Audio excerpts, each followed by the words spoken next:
The Federalist Papers number 77. The appointing power continued and other powers of the executive considered. From the New York Packet. Friday, April 4, 1788. Hamilton. To the people of the state of New York. It has been mentioned as one of the advantages to be expected from the cooperation of the Senate in the business of appointments that it would contribute to the stability of the administration. The consent of that body would be necessary to displace as well as to appoint. A change of the chief magistrate, therefore, would not occasion so violent or so general a revolution in the offices of the government as might be expected if he were the sole disposer of offices. Where a man in any station had given satisfactory evidence of his fitness for it, a new president would be restrained from attempting a change in favor of a person more agreeable to him, by the apprehension that a discountenance of the Senate might frustrate the attempt, and bring some degree of discredit upon himself. Those who can best estimate the value of a steady administration will be most disposed to prize a provision which connects the official existence of public men with the approbation or disapprobation of that body which, from the greater permanency of its own composition, will in all probability be less subject to inconstancy than any other member of the government. To this union of the Senate with the President, in the article of appointments, it has in some cases been suggested that it would serve to give the President an undue influence over the Senate, and in others that it would have an opposite tendency, a strong proof that neither suggestion is true. To state the first in its proper form is to refute it. It amounts to this: the President would have an improper influence over the Senate, because the Senate would have the power of restraining him. This is an absurdity in terms. It cannot admit of a doubt that the entire power of appointment would enable him much more effectually to establish a dangerous empire over that body, than a mere power of nomination subject to their control. Let us take a view of the converse of the proposition: the Senate would influence the executive. As I have had occasion to remark in several other instances, the indistinctness of the objection forbids a precise answer. In what manner is this influence to be exerted? In relation to what objects? The power of influencing a person, in the sense in which it is here used, must imply a power of conferring a benefit upon him. How could the Senate confer a benefit upon the President by the manner of employing their right of negative upon his nominations?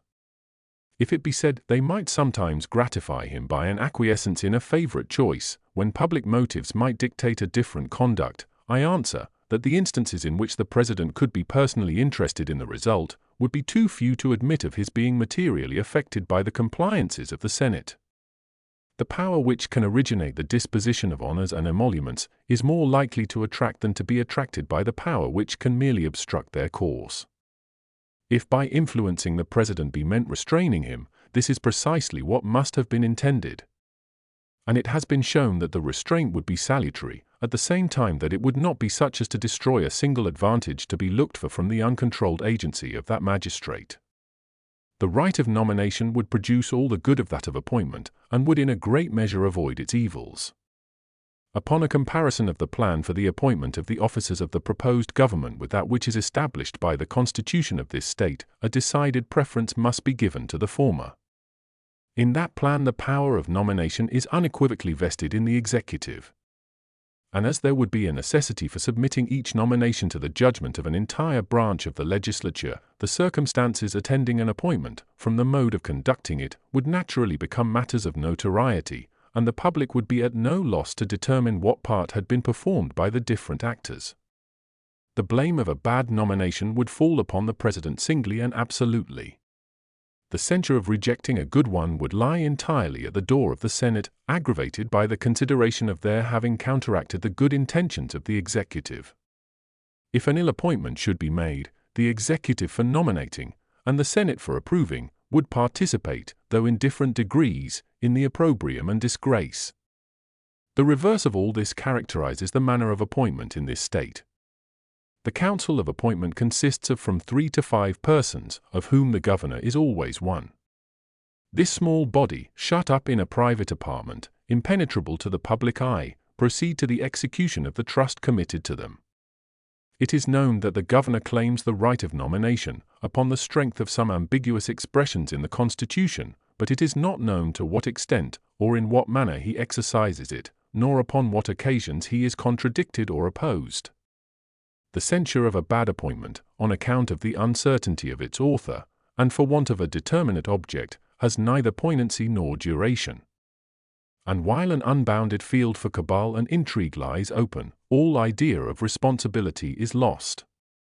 The most that the public can know is that the governor claims the right of nomination, that 2 out of the inconsiderable number of 4 men can too often be managed without much difficulty, that if some of the members of a particular council should happen to be of an uncomplying character, it is frequently not impossible to get rid of their opposition by regulating the times of meeting in such a manner as to render their attendance inconvenient, and that from whatever cause it may proceed. A great number of very improper appointments are from time to time made.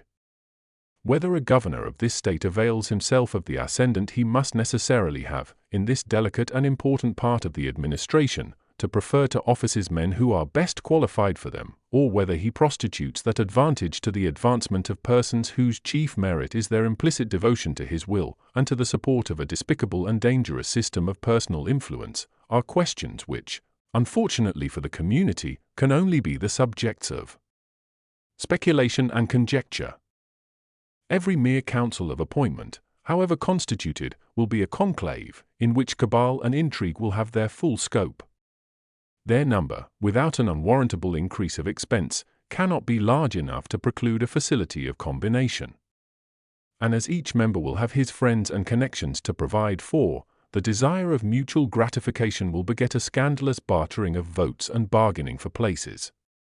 The private attachments of 1 man might easily be satisfied, but to satisfy the private attachments of 12 or of 20 men would occasion a monopoly of all the principal employments of the government in a few families, and would lead more directly to an aristocracy or an oligarchy than any measure that could be contrived. If, to avoid an accumulation of offices, there was to be a frequent change in the persons who were to compose the council, this would involve the mischiefs of a mutable administration in their full extent. Such a council would also be more liable to executive influence than the Senate, because they would be fewer in number, and would act less immediately under the public inspection. Such a council, in fine, as a substitute for the plan of the convention, would be productive of an increase of expense, a multiplication of the evils which spring from favoritism and intrigue in the distribution of public honors, a decrease of stability in the administration of the government, and a diminution of the security against an undue influence of the executive. And yet such a council has been warmly contended for as an essential amendment in the proposed constitution. I could not with propriety conclude my observations on the subject of appointments without taking notice of a scheme for which there have appeared some, though but few advocates, I mean that of uniting the House of Representatives in the power of making them. I shall, however, do little more than mention it, as I cannot imagine that it is likely to gain the countenance of any considerable part of the community.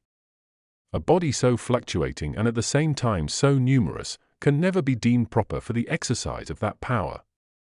Its unfitness will appear manifest to all, when it is recollected that in half a century it may consist of 300 or 400 persons. All the advantages of the stability, both of the executive and of the Senate, would be defeated by this union, and infinite delays and embarrassments would be occasioned. The example of most of the states in their local constitutions encourages us to reprobate the idea. The only remaining powers of the executive are comprehended in giving information to Congress of the state of the Union, in recommending to their consideration such measures as he shall judge expedient, in convening them, or either branch, upon extraordinary occasions, in adjourning them when they cannot themselves agree upon the time of adjournment, in receiving ambassadors and other public ministers, in faithfully executing the laws, and in commissioning all the officers of the United States. Except some cavils about the power of convening either house of the legislature and that of receiving ambassadors, no objection has been made to this class of authorities, nor could they possibly admit of any.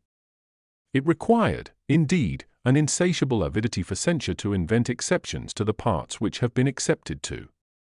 In regard to the power of convening either house of the legislature, I shall barely remark that in respect to the Senate at least, we can readily discover a good reason for it.